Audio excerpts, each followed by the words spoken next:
Bonjour à tous et bienvenue dans cette présentation des règles de mon prototype que j'ai envoyé au concours de création de Ijou Board Game Studio. Le but était de proposer un jeu de cartes entre 53 et 55 cartes, donc un cadre extrêmement strict. Alors le prototype que je propose est dans l'univers des Mille et une nuits. Les joueurs doivent raconter des histoires pour gagner des nuits et ainsi atteindre le record de Scheherazade et dépasser 1000 nuits. Alors il y a deux types de cartes dans le jeu, la pioche générale qui contient les histoires à raconter et des cartes actions, et il y a les soutiens qui vont influencer sur la manière dont les joueurs marquent des nuits pendant cette manche. Un joueur a un statut particulier, c'est le calife. On verra tout de suite quels sont ses avantages et ses inconvénients. Alors, les joueurs jouent chacun leur tour, ils ont reçu 8 cartes, ils regardent leurs cartes et essayent de faire une histoire avec ce qu'ils ont en main. Le premier joueur ici a une carte action qui s'appelle la bibliothèque de Bagdad, il la joue, qui lui donne la possibilité de piocher 3 cartes, puis d'en défausser 2, pour essayer comme ça d'améliorer sa main. Alors, il a la possibilité ici, avec ce qu'il a en main, de faire une histoire de qualité, on va dire, moyenne. Il défausse les cartes qui ne l'intéressent pas, après la bibliothèque, et il a une histoire en 3 parties seulement, Aladdin, Simbad et Simbad. Donc ça lui fait Aladdin, parti, délaissant une vie de plaisir, puis se retrouva dans la prison d'un géant sur une île mystérieuse. L'histoire ne fait que 3 cartes, et elle vient de plusieurs histoires différentes, donc ça lui fera pas énormément de points a priori.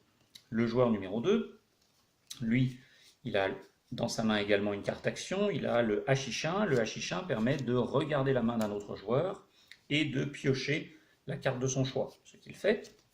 Et là, lui, il a une très très bonne histoire, puisqu'il a 4 éléments venant de la même histoire. Il a Ali Baba, 1, 2, 3 et 4. Ali Baba prononça Sésame, ouvre-toi, puis pénétra dans une grotte où l'on trouvait 1000 richesses. Il a à la fois une histoire complète en 4 cartes, et en plus une histoire dite vraie, puisqu'elles viennent toutes de la même histoire. Le joueur suivant, lui, il a la carte action 40 voleurs, qui permet de prendre une carte au hasard dans la main d'un joueur. Mais tout comme le hachichin précédemment, ces cartes ne peuvent pas viser le calife. Le calife est protégé contre ces cartes néfastes. Donc il va en prendre une au hasard dans la main d'un joueur quelconque. Et il va jouer une histoire composée elle aussi de plusieurs morceaux. Scheherazade, Scheherazade et Aladdin. Ça donne Scheherazade, alla voir le roi de Perse, puis un somptueux palais apparut venu d'un royaume merveilleux. Elle aussi un morceau de plusieurs histoires.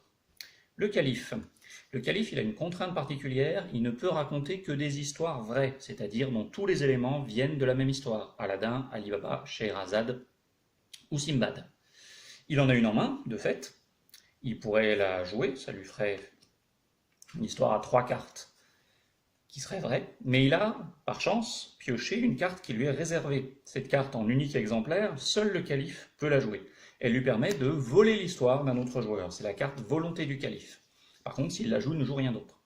Donc ici, comme un joueur a fait un très bon score, il a tout intérêt à lui prendre. Donc ça fait que les autres joueurs, quand ils savent que la volonté du calife risque de tomber, ils vont peut-être prendre un peu moins de risques, jouer des histoires un peu moins intéressantes pour éviter de se les faire voler. Quand on compte les nuits, on commence par le calife. Si le calife dépasse 1000, la partie est terminée, quel que soit le score des autres joueurs. Vous voyez, c'est intéressant d'être calife, parce que le score est compté le premier, ce qui peut permettre de gagner avant les autres. Comment on compte les points? Ici, donc, l'histoire rapporte 10, 30, 50 plus 10, donc ça fait 40, 90, 100, ça fait 100 nuits. 100 nuits multipliées par 2 parce qu'elle est complète, et multipliées par 2 parce qu'elle est vraie. Tous les éléments viennent de la même histoire, donc ça fait 400 nuits. Donc il a fait un très très bon score, c'est quasiment le meilleur score possible. Le joueur d'après, il a des éléments qui viennent de Scheherazade, et là le soutien intervient parce que la carte soutien, que je n'ai pas encore présentée, c'est le soutien du harem, les cartes de l'histoire Scheherazade valent 10 points de plus. Donc au lieu de faire 10 plus 30 plus 50, on rajoute encore 10 et 10, ce qui fait au total 110 points. 110 nuits, donc gagnées par par ce joueur. Celui-ci, malheureusement, il s'est fait piquer son histoire, donc il n'a rien pour cette manche-là. Et ce joueur-là, il a une histoire qui n'est ni vraie ni complète, donc il a juste le score de base, il n'a pas de carte en lien avec Scheherazade, donc il gagne 90 nuits, donc 400, 110, 0, 90. Comme c'est le calife qui a le plus fort score, il reste calife, sinon le rôle tournerait. On met en place la manche suivante, comme le score de 1000 n'est pas atteint, on dévoile le prochain soutien.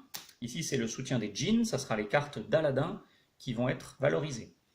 Ce joueur a par hasard dans sa main la carte plagiaire qui lui permet de copier une histoire précédente. Donc avant qu'on réorganise la partie, il récupère un morceau d'Aladin pour justement prévoir de marquer des meilleurs scores à la manche suivante.